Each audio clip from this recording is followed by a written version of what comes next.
Hi guys! In today's chapter, things get a little ugly between Celeste and the new girl that puts Celeste in a position to really evaluate the role that Wes plays in her life. Things are about to get a little intense. Here we go. Chapter 7. Let the games begin. What? Are you crazy? You mean to tell me that you don't even know his last name? Who is he? What does he do for a living? These are all normal questions that you ask a guy before you decide to fall in love with him. And how is it that he knows everything about you? Mrs. Day was in a rage as she sat at the breakfast table in her canary yellow bathrobe, shouting some sense into her daughter. I never said he knows everything about me. I heard you tell Gia that he knew your address before you even offered to tell him. What else does he know? Your social security number? Your medical history? Stop it. Why were you eavesdropping on my conversation last night? This isn't any of your business, Mom. I'm 22 years old. As long as you're my daughter, it's my business. Well, it's my life and my choice as to who I like or who I date. You can say all you want, but it won't change a thing. Don't you see? He's stalking you. Haven't you seen Dateline or Investigation Discovery? The red flags are everywhere, and I don't want you ending up on the 5 o'clock news. Say something, Dennis. Mr. Day got up from the table and put his dishes in the sink. Your mother's right. We don't know this guy, and we are concerned for your safety. You need to at least let us meet him or else cut him off. You understand? No, I don't understand. I mean, I haven't even planned a date with him or anything. I've only run into him a couple of times, and each time he's been nothing but kind and compassionate towards me and to everyone around him. How can you judge him when you don't even know him? Mrs. Day set down her coffee mug and leaned towards her daughter with that look of strong will in her eyes. And you do? Listen, honey, they always start out kind and sweet. That's how they get you. Then before you know it, the first time you reject them in any kind of way, that's when it gets ugly. Oh, you guys are impossible. I'm done having this conversation. What about Wesley? Aren't you too, well, you know? Mr. Day stood uncomfortably waiting for his daughter to finish his own question. What about Wes? Well, don't you... He's Adam's friend, and he keeps in touch with our family because he feels sorry for us. That's it, and that's all. Ding dong. The doorbell put an abrupt end to their conversation. Oh my goodness, it's 9:30 and I'm not even dressed. Mrs. Day ran upstairs, and Mr. Day went to the door to let Wes in. Good morning, Wes. Good morning, Mr. Day. Am I too early? No, the early bird gets the good seat. Why don't you and Celeste head on over and save one for us? We'll be on our way shortly. Sure thing. Mr. Day went upstairs as Celeste came to the door in a coral knee-length floral frock and red lace bolero. Wow, looks like I've been missing out on Sundays, Wes said as he helped her down the steps. His gray slacks, aqua-colored dress shirt, and striped tie made it clear that he was taking this very seriously. But at the same time, it could have just been his way of trying to impress Celeste and her parents. Time would tell. Are you okay? You don't seem too happy, he continued. Sure, I'm okay. What about you? Did you and Oakley, enjoy the fireworks? Oh, is that why you don't look too thrilled to see me? Hey, I tried to find you last night, and you weren't answering your phone.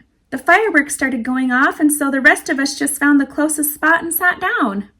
Is fireworks going off code for something, or were you referring to the actual explosions happening in the sky? Come on, Celeste, cut me some slack. It's not like that at all with me and Oakley. She's friends with Tony's sister, and because I'm always with Tony, you're always going to be with her. Well, if I ever get to have things my way, I'd prefer to have you around too. Hate to break it to you, but it's just like water and fire. They don't mix well. Okay, I get it. Why don't we talk about something else? Maybe something that will lighten the mood. Like Jesus? All right, you're on a roll today. How about we just listen to some music? The 8-minute car ride felt more like an hour as Celeste and Wes sat lip-sealed, avoiding any eye contact. This was sure turning out to be a wonderful morning. As they entered the white brick church, Celeste looked up at the clock below the steeple. 15 minutes to kill. This was going to be torture. Welcome, welcome! Pastor Bob stood at the chapel door in his black suit jacket, black shirt and white clerical collar, greeting the small numbers of people trickling in. He was a kind man with an oblong face, round eyes, and thinning white hair. Good morning! And Celeste, who might this fine-looking young man be? This is Wes. He's a friend of the family. The pastor extended a hearty handshake. Good to have you here. Will we be seeing you regularly? Wes looked at Celeste as she looked away, pretending to adjust her hair. I guess we'll have to see, Wes replied. As they walked into the chapel and made their way to a pew near the front, Wes couldn't hold back his anger any longer. Is that all I am to you? A friend of the family? Celeste looked straight ahead at the tiny woman playing prelude music on the organ. What would you rather be referred to as? Don't the last 6 months mean anything to you? The dates, the phone calls, the gifts? Oh, you mean the one you and Tony brought to Gia's that ended up putting all of our lives at stake? You are brutal today. Well, think about it, Wes. Think about the reason you are here today. Is it because you have a burning desire to hear the word of God? No, you lost a bet. It's not about me. It's not about God. It's about you and your ego. That's what everything revolves around, is your ego. Wow, is this what church does to people? Makes them holier than the rest of us? No, it usually humbles people, but in your case, I beg to differ. Okay, what's the deal here, Celeste? Is this because of last night? Your ego? Yes, it grew pretty big last night, but I'm pretty sure you've been suffering from an oversized ego since high school. Look, you're not so perfect yourself. I mean, if you want to pinpoint flaws, I've got a list I could throw at you. Oh, a list, huh? Do you give weekly reports to my parents? I'm just saying that if you can't see that I've really been making an effort lately to win your favor, then what am I even doing here? Celeste looked over at Wes as he leaned forward with his head in his hands and elbows on his knees. Was she being a little too harsh? All of the anger from this morning clearly had clouded her judgment and her vision. Wes did look very handsome today, and there was no way she was going to tell him that. Besides, he would probably just agree. After the way Oakley had lifted him on a pedestal all night, he didn't need any more reasons to think he was some kind of grand prize. Welcome, my dear brothers and sisters in Christ. Pastor Bob was starting the service. I want you to look around today at the congregation. Look at all the beautiful faces that are here today. I am truly humbled to watch this congregation grow. I want you to know that the Lord is pleased with your decision to be here today, especially since you could be doing so many other things on such a fine, sunny day. Mr. and Mrs. Day quietly approached the pew and sat down next to Celeste, trying not to divert any attention their way. About 20 minutes into the service, Mr. Day was hunched over in a deep snooze. Mrs. Day was writing out her grocery list on the back of a receipt, and Wes was actually wide awake, eyes on Pastor Bob. The message I wish to deliver to you today is a message I hope you'll take to heart. I offer it with the utmost love and compassion for all of you. What some refer to as the Golden Rule, we know as the second great commandment that Jesus teaches in Mark 12, verse 31. Thou shalt love thy neighbor as thyself. I want you to think about what that really means. This includes your enemies, as the Lord mentions in Mark 44. For if ye love them that love you, what reward have ye? Be ye therefore perfect, even as your Father in heaven is perfect. Wes seemed to be enjoying the message. Was he hoping that Celeste would take the pastor's advice? Or was he smiling because he had just been encouraged to love the one who was not showing any love towards him? Either way, this was not going in her favor. My dear brothers and sisters, if there is anyone in your life that you are struggling to love, ask yourself, why? Forgiveness is the way into his kingdom. Remember, whosoever therefore shall humble himself as this little child, the same is greatest in the kingdom of heaven. Celeste felt as though there were a giant spotlight shining down on her. These feelings of guilt could only mean one thing. What would Dr. Kramer say? He'd say that her behaviors towards Wes were merely influenced by an outside factor. Yes, he'd conclude that her feelings about Ezra had caused a complete paradigm shift that was altering her perception about Wes. Yes, that's exactly what he'd say, but with a few more fancy words. This clearly wasn't Wes's fault. Truthfully, if Ezra hadn't entered the picture, Wes would be the only guy on Celeste's mind, good or bad. Celeste had to admit to herself that Oakley's newfound attraction for Wes was probably working to Wes's benefit. After all, if she truly didn't have any kind of feelings for Wes, then why would she care if other women liked him? Who was she fooling? Of course, she didn't want him to know that. If she didn't explore these new feelings that she had for Ezra, then how would she ever know how she truly felt about Wes? He really was the only guy she had ever liked. But the way she felt about Ezra was different than anything she had ever felt before. It was magnetic, pure, and vibrant. However, as much as she hated to think about it, what if her parents were right? How could she give her heart to someone who she wasn't allowed to know anything about? How could that ever work? Maybe eventually he would tell her more. Maybe she just needed to be patient. But was this fair to Wes? If her hopes of being with Ezra were to push Wes into someone else's arms, and then her hopes were suddenly crushed, what then? Why did this have to be so complicated?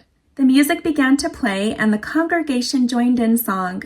Wes was still smiling, and Mrs. Day had nudged her husband, which startled him as he sprang to his feet, then sat back down as the service finally came to an end. "So, Wes, how was it?" Mr. Day asked as they exited the pew. "I've heard people attend church to find answers. I think I got a few of those today.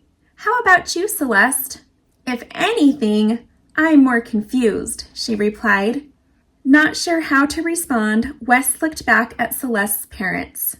"We hope you'll join us for dinner tonight," Mrs. Day said in a cheerful voice. "Of course," Wes answered. "Great, we'll see you two later then."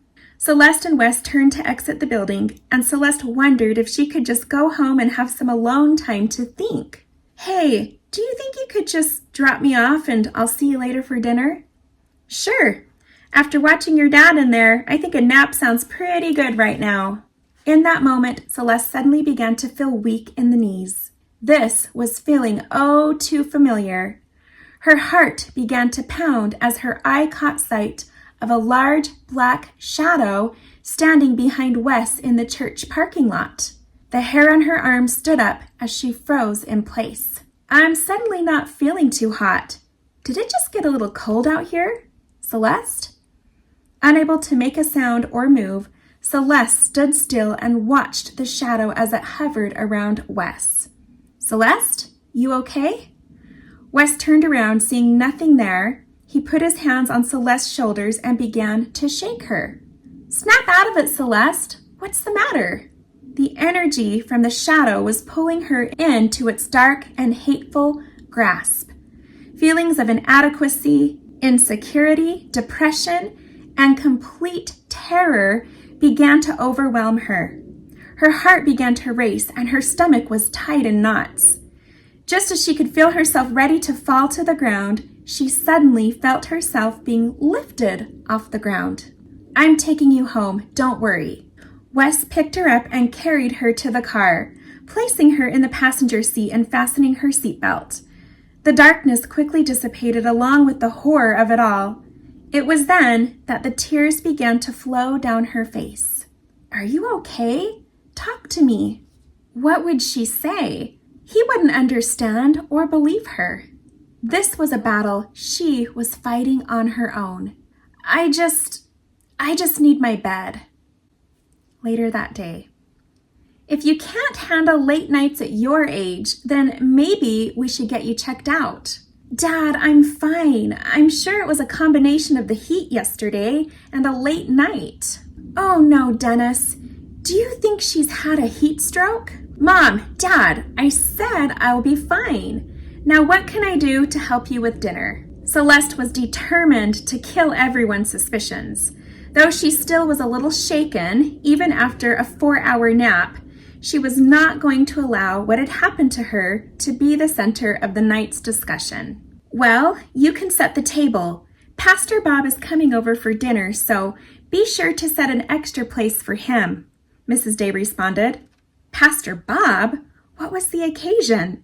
Sure, he lived alone, and church members often took turns inviting him over, but for the Day family, having the pastor over always seemed to warrant an ulterior motive.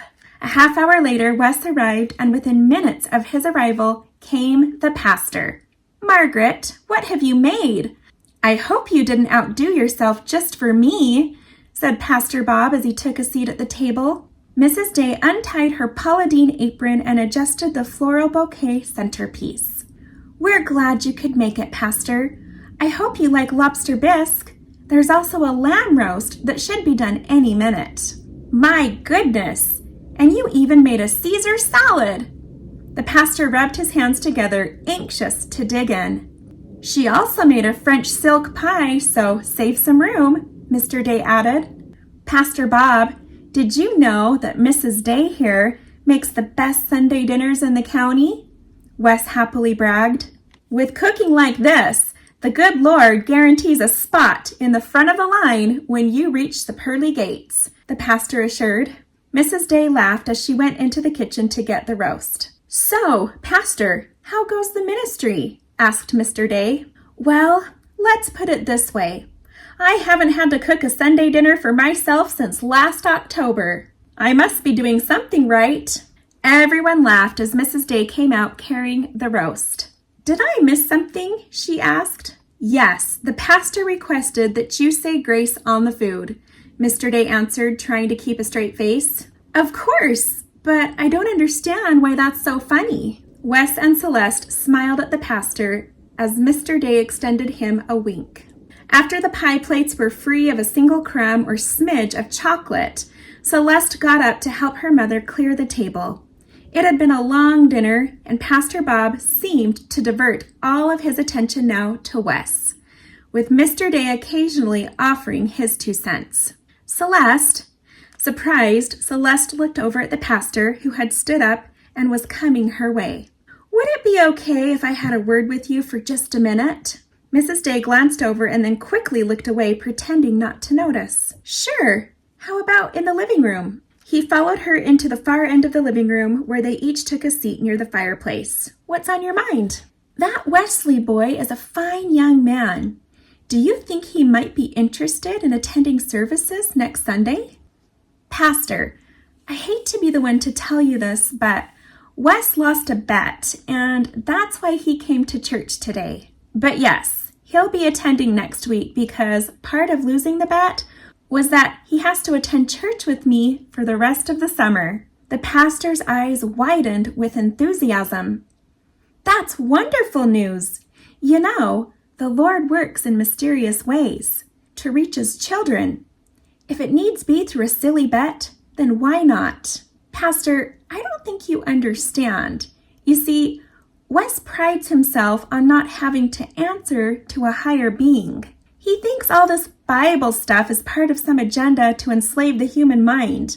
I mean, Celeste, do you care about Wesley? Celeste was completely dumbfounded by the pastor's question. Sure, I guess. I mean, like a friend. Okay, I see where you're going with this, Pastor. Wait, let me finish. Celeste, we all have our imperfections, and God uses them to refine us. Do you remember when I was nicknamed the smoking pastor? How could she forget? As a little girl, Celeste's parents had taught her that smoking was a bad habit and bad for your body. Yet, every Sunday she would see Pastor Bob step outside for a quick smoke after Sunday services.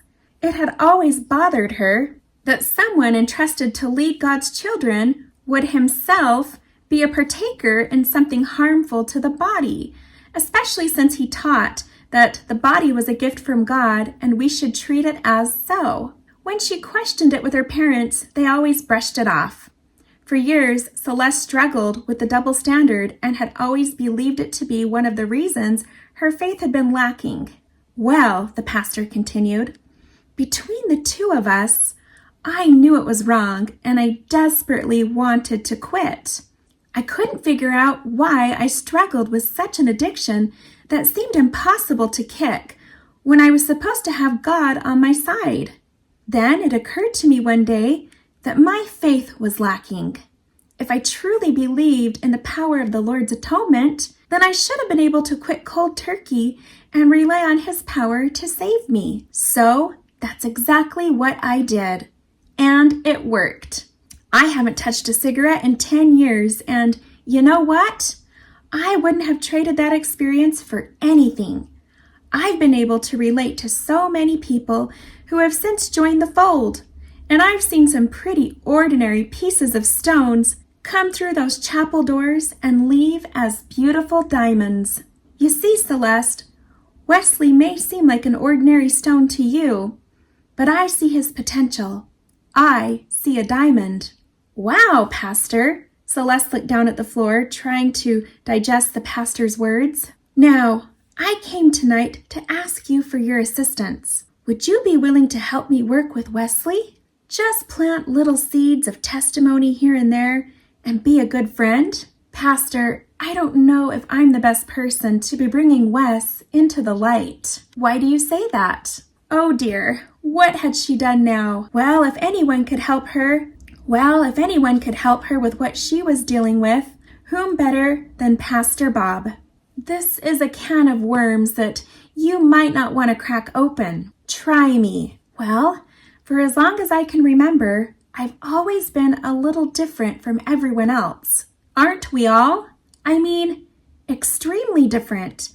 I would see things that no one else could see, and I would know things that no one else knew. And then I would see them happen. It got to the point that my parents were bothered by it and a little embarrassed. In their efforts to silence me, I learned that I couldn't trust them. And I've since been dealing with this all on my own. Well, Celeste, that's quite a burden to carry.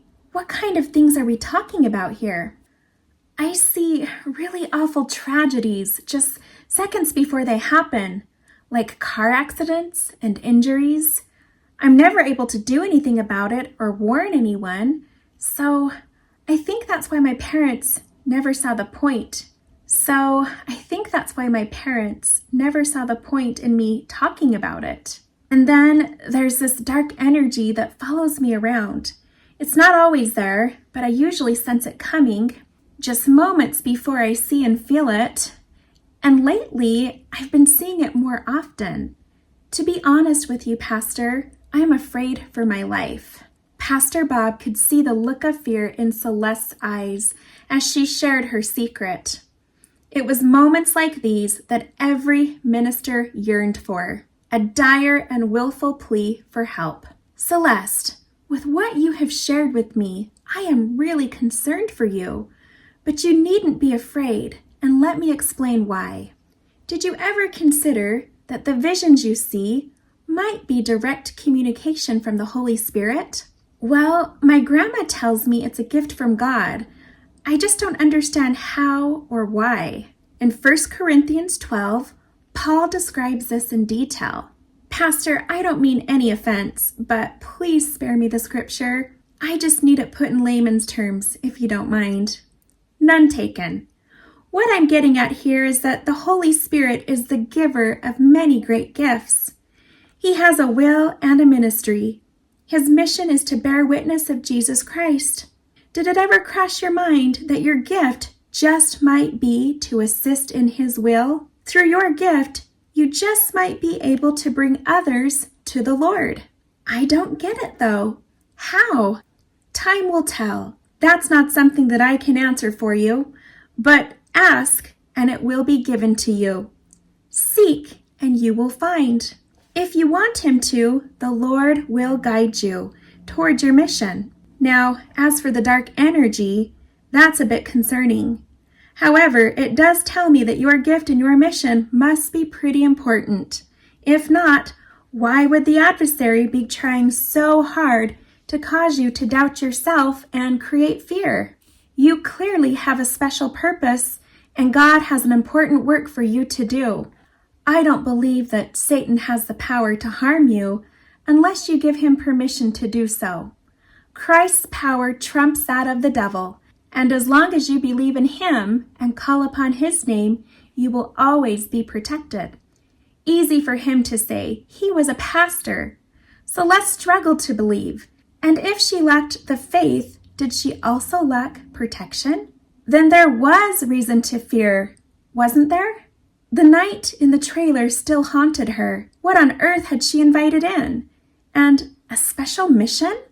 Pastor Bob had been reading too many Bible stories. Special missions were for people like Daniel, David, and Moses. She was more like a Job. What if Wes was right? What if this spiritual stuff was all a bunch of hullabaloo? She would wait for her next appointment with Dr. Kramer. If she was repressing something from her past, then that could explain a lot. Maybe it had nothing to do with God at all. Thank you, Pastor. I appreciate your time. It's getting a little late, and I know you need to get going. Please come see me anytime, Celeste. That's what I'm here for. As he got up to thank her parents for the delicious dinner, Celeste remembered what he had asked her to do for Wes. She didn't know about planting any seeds, but she certainly knew she had room for improvement in the friend department. Hey, Wes, what are your plans? Actually, I was just going to ask you if you wanted to come over to my place for a bit. My parents bought a pool table yesterday, and I've been dying to break it in. Yeah, actually, I'd love to. Let me help my mom finish clearing the table. Celeste picked up a stack of plates and followed her mom into the kitchen. So, what did Pastor Bob say? Mrs. Day giddily inquired. Come on, Mom, don't play dumb. I know you had a chat with him at church today. Wes comes to church, Wes agrees to dinner. How convenient to invite Pastor Bob. Could it be any more obvious? Oh, Celeste, you're so impossible sometimes. Wes is a nice boy, and now that he's taken an interest in church, the possibilities are endless. Possibilities? Yes, of course. I do want grandkids, you know. Oh, Mom, stop it. I'm going to pretend we didn't have this conversation. I'm leaving now. Where are you running off to?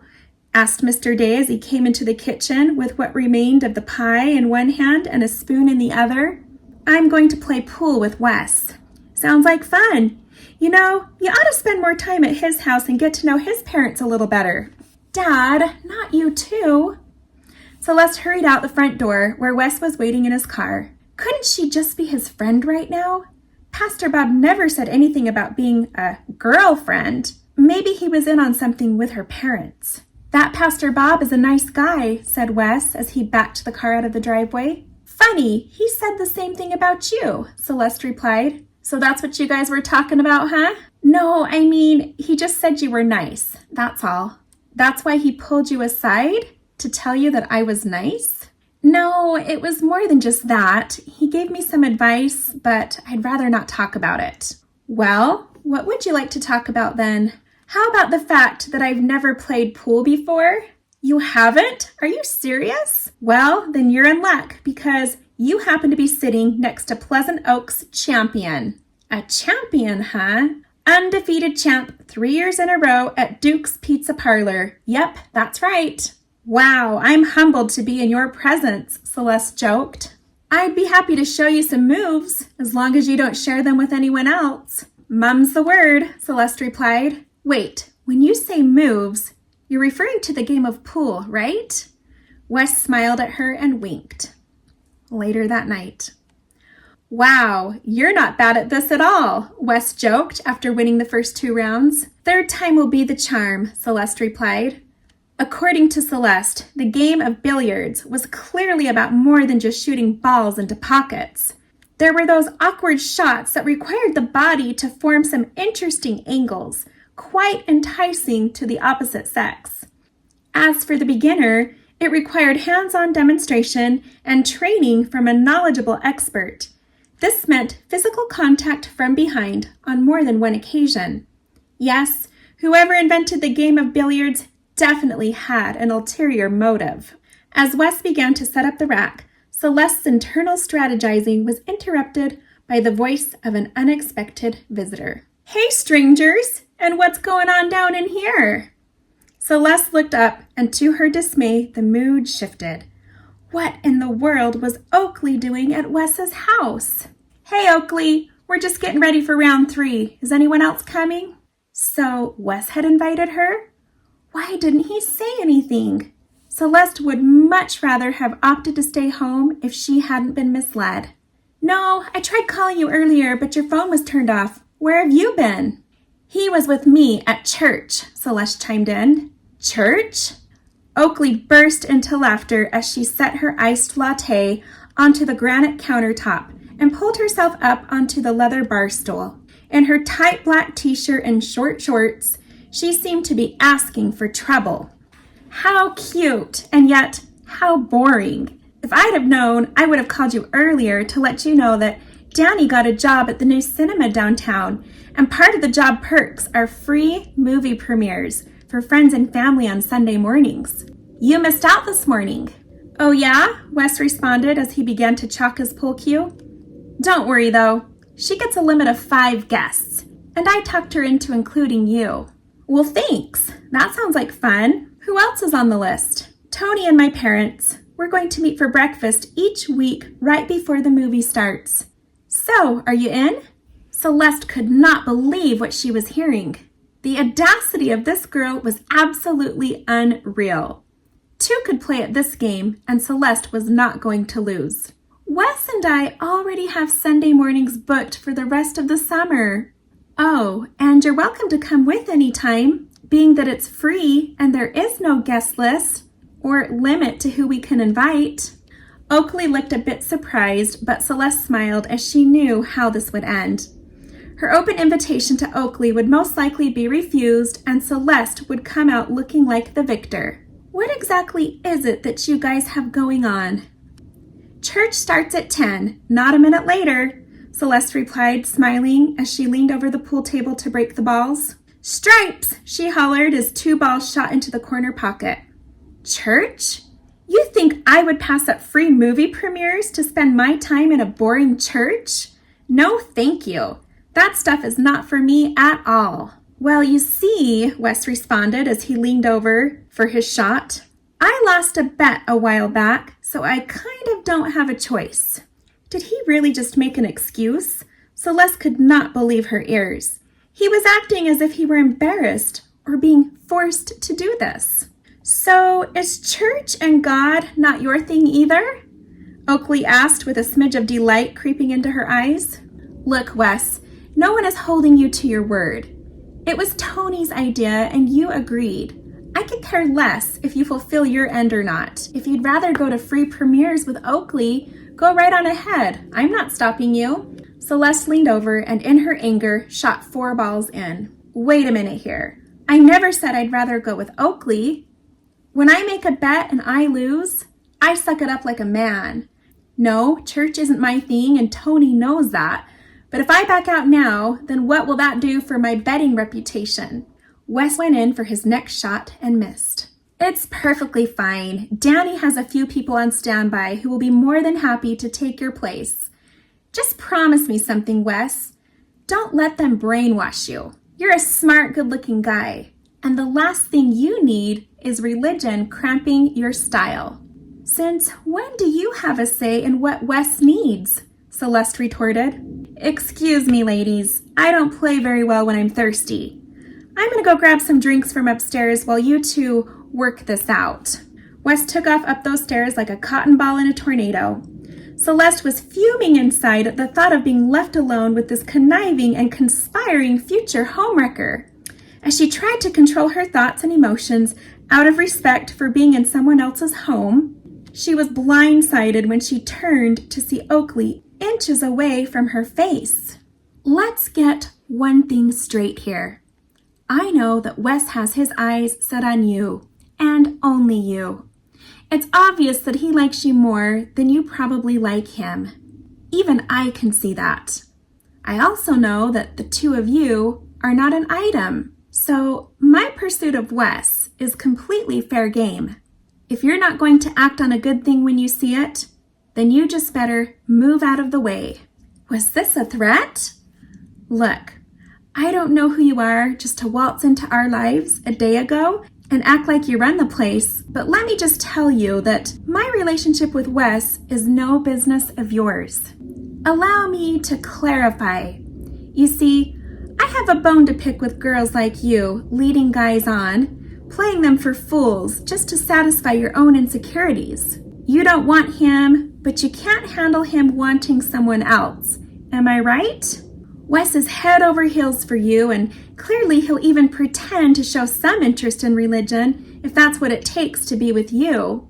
I'm telling you right now, if your intentions aren't what you're leading him on to think they are, then now's the time to let him know, or I will. I don't think you heard me very well when I said that my relationship with Wes is no business of yours. You know, I was hoping it didn't have to be my business, but it looks like I don't have a choice. Just then, Wes came strolling down the stairs with a mountain of drinks in his arms. He quickly emptied them into the mini fridge below the wet bar, cracking open a Pepsi for himself and picking up his pool cue. You girls ready to get your game on? Oakley glared at Celeste as she picked up her pool cue and walked over to Wes. Oh, I think we already have. And that's it. Join me next week for Chapter 8, A Deep Sleep.